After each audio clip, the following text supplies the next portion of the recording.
So first, what does certification bring you? A lot of times we take an exam, we get a certification, and we get that certificate, we put it on our wall for about the first year, and then it ends up on our dartboard. Or it becomes a doorstop.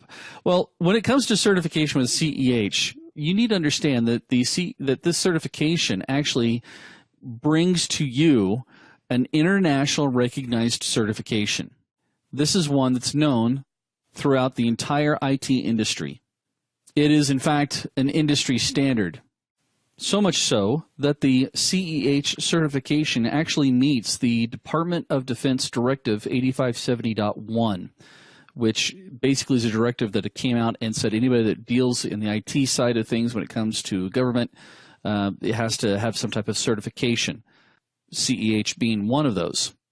As far as benefiting your resume is concerned, CEH will actually help make you stand out as someone who understands how a hacker thinks. The most recent survey in 2015 showed that a certified ethical hacker, their salary range is anywhere from $25,000 up to $111,000 per year. And obviously, with everything that's been going on in this world as far as hacking and technology is concerned, this certification is in high demand.